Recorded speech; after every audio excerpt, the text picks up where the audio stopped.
Estamos aqui para trazer para vocês os resultados do nosso trabalho Arranjos e Capacidades Institucionais, uma análise longitudinal do Plano Mais DH, que foi desenvolvido no âmbito do Conexão Local, da FGV Pesquisa, e por 3 alunos da EASP, o Alexandre, eu, Camila e a Rafael.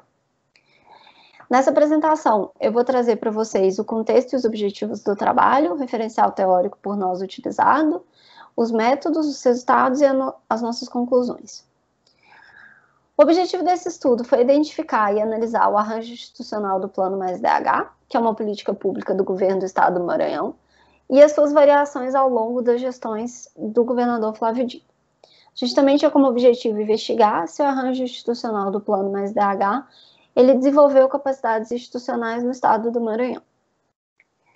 Para compreender nosso trabalho, é importante primeiro a gente trazer o contexto do Plano Mais DH, que foi uma política que surgiu em 2015, quando Flávio Dino assumiu pela primeira vez o cargo de governador do estado do Maranhão.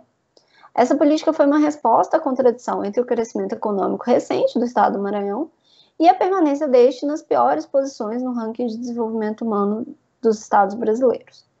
O objetivo do plano foi elevar o nível de desenvolvimento humano dos 30 municípios maranhenses com os piores IDHs. Nosso referencial teórico foi um conjunto de autores brasileiros que analisavam a importância dos arranjos institucionais para a implementação de políticas públicas, Gomide Pires, 2014 e 2016, e Lota e Vaz, 2015, são os principais nomes que a gente utiliza. E, além disso, um conjunto de trabalhos que analisava o conceito de capacidades institucionais e também o processo de fortalecimento e desenvolvimento dessas capacidades. Nossa abordagem foi qualitativa, nossa estratégia de identificação foi um estudo de caso do Plano Mais DH. O nosso objeto de estudo foi a descrição do arranjo institucional do Plano Mais DH em diferentes momentos da política e a identificação das capacidades que possivelmente foram fortalecidas por esse plano.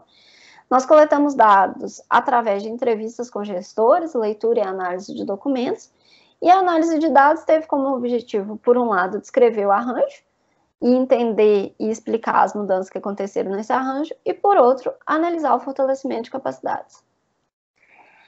Antes da gente apresentar os resultados, é importante trazer que o Plano Mais DH ele tem 3 instâncias de gestão que estão definidas em lei, que é o Comitê Gestor, formado pelos secretários de todas as secretarias que possuem ações do Plano Mais DH, o Comitê Executivo, formado pelas áreas das secretarias e liderada pela SAPID, que é a Secretaria Adjunta de Promoção do Desenvolvimento Humano, e que tem um papel central na implementação do plano, e os comitês municipais.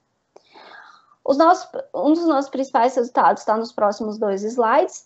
A gente, analisando o arranjo institucional do Plano Mais DH, notamos que, se por um lado não houve mudança formal no arranjo, o arranjo manteve-se o mesmo perante a lei, houve mudanças no funcionamento desse arranjo.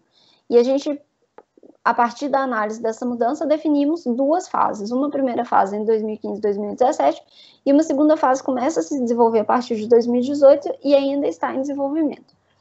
Para ilustrar o funcionamento dos arranjos, a gente utilizou esses fluxos de decisão, e aí no trabalho escrito está detalhado cada uma dessas setinhas, mas a gente tem aqui o fluxo de decisão na primeira fase e o fluxo de decisão na segunda fase do programa.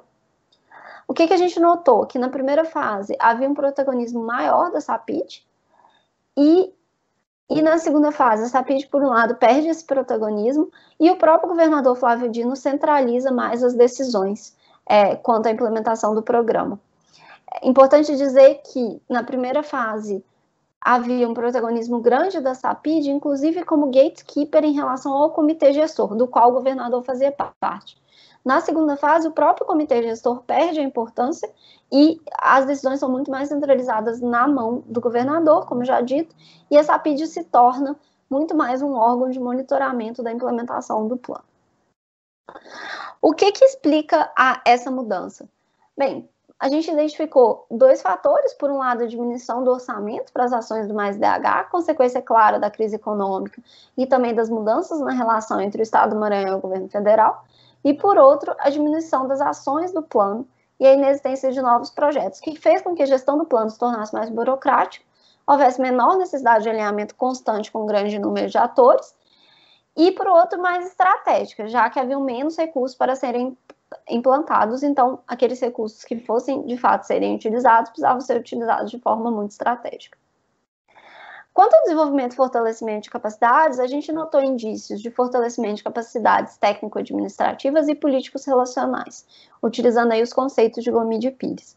Por um lado, quanto às capacidades técnico-administrativas, a gente nota que elas foram fortalecidas por conta de procedimentos de monitoramento da implementação dessa política e também da existência de mecanismos de coordenação intergovernamental.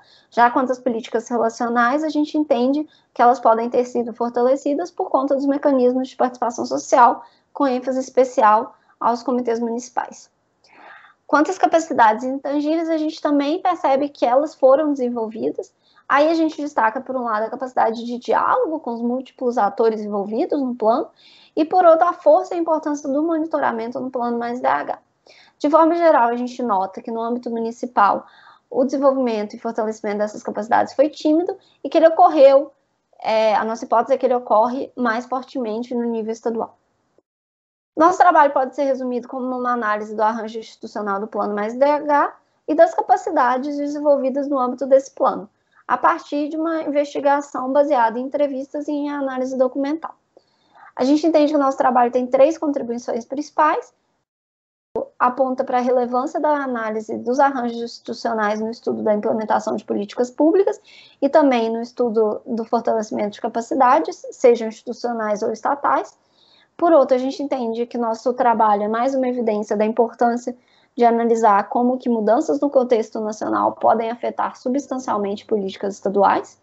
Por fim, a gente entende que o nosso trabalho reforça a importância de analisar arranjos institucionais para além de sua formalização, porque a nossa principal conclusão está muito relacionada a uma análise do funcionamento prático do arranjo e não da sua formalização em lei.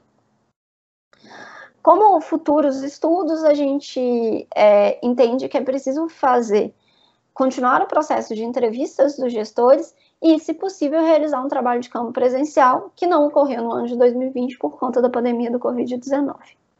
É isso, muito obrigada.